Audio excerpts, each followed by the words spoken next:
હવે વિદ્યાર્થી કે વાલીએ બાળકના શાળાના દસ્તાવેજ મેળવવા જ્યાં ત્યાં ફાંફા નહીં મારવા પડે, કેમ કે તેઓને એક જ સ્થળેથી તમામ ડેટા મળી રહેશે.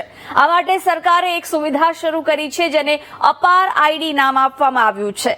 અપાર આઈડીના અનેક ફાયદા છે. જો કે તે પહેલા આ સુવિધા મેળવવા થતી પ્રોસેસમાં ક્યાંક લોકોને પડતી હાલાકી વીટીવી ન્યૂઝના રિયાલિટી ચેકમાં સામે આવી છે.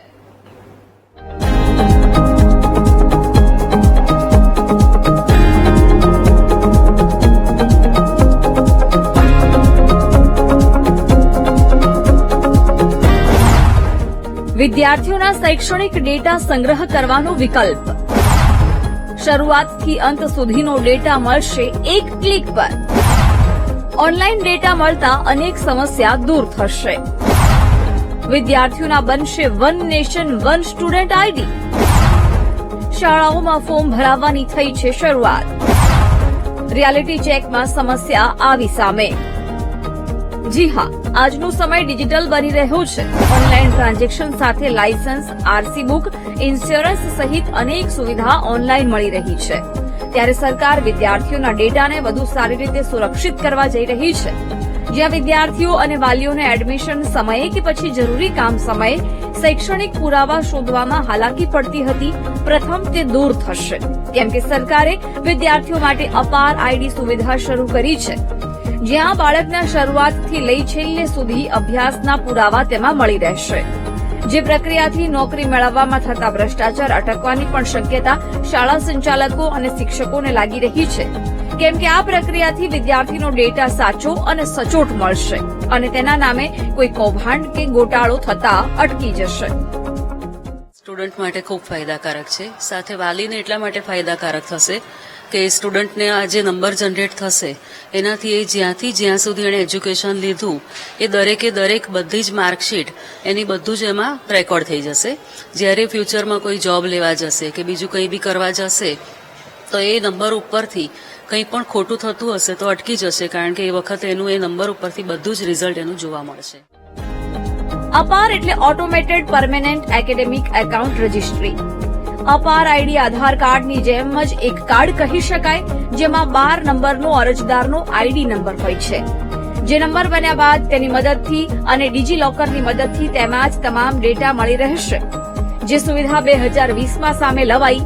જો કે તાજેતરમાં સરકારના આદેશથી તેના પર અમલવારી શરૂ કરી તમામ શાળામાં આ પ્રક્રિયા શરૂ કરાઈ છે. જ્યાં શાળામાં ફોર્મ ભરી કે પછી ઓનલાઈન પ્રક્રિયા કરી વાલી બાળક અને પોતાના પુરાવા સાથે રાખી ફોર્મ ભરી અપાર આઈડી બનાવી શકે છે અને બાદમાં ડિજીલોકરમાં તે સુવિધા શરૂ થતા ત્યાં તેનો લાભ લોકોને મળી રહેશે. આ પ્રક્રિયાને જાણવા વીટીવી ન્યૂઝની ટીમ પાલડી ખાતે દામુભાઈ સ્કૂલમાં પહોંચી હતી અને રિયાલિટી ચેક કર્યું હતું. જ્યાં એક સાથે શરૂ કરાયેલા પ્રક્રિયાને લઈને ક્યારેક સર્વર ધીમું પડતા લોકોના કામ અટવાઈ રહ્યા હોવાની શાળાના ઇન્ચાર્જ પ્રિન્સિપાલે કબૂલાત કરી હતી. અત્યારે હાલ મારે ત્યાં 5 શિક્ષકોને એપોઇન્ટ કરે છે, 2 કમ્પ્યુટર ટીચર્સ એપોઇન્ટ કરે, એટલે કુલ 7 જણા કામગીરી સંભાળી રહ્યા છે.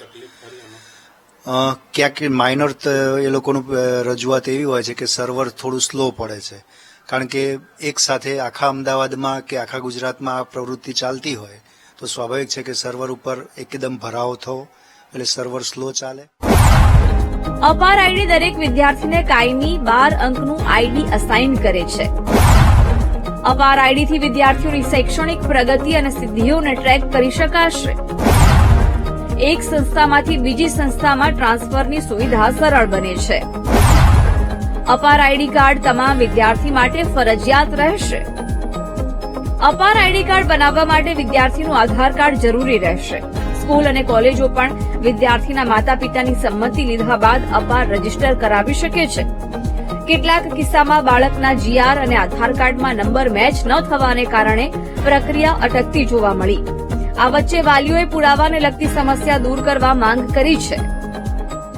એક પ્રોબ્લેમ એ છે કે જીઆર નંબર જે સ્કૂલમાં આપતા હોય, જીઆર નામ જે આપતા હોય અને આધાર કાર્ડમાં જે નામ હોય છે એમાં અગર સરનેમ અને નામ આગળ પાછળ હોય તો અપાર કાર્ડ જનરેટ કરવામાં પેરેન્ટને ટીચરને પ્રોબ્લેમ થતી હોય છે.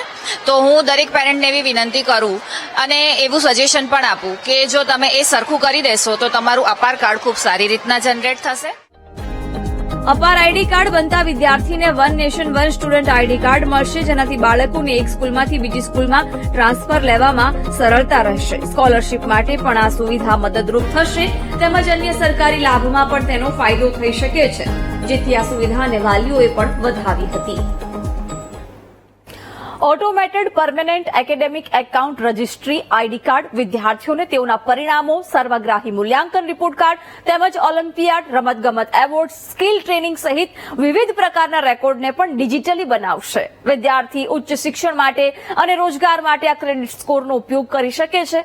ઉપરાંત ડ્રોપઆઉટ રેશિયો ઘટાડવા તેમજ સ્કૂલ બહારના બાળકોનું ટ્રેકિંગ પણ હવે શક્ય બનશે.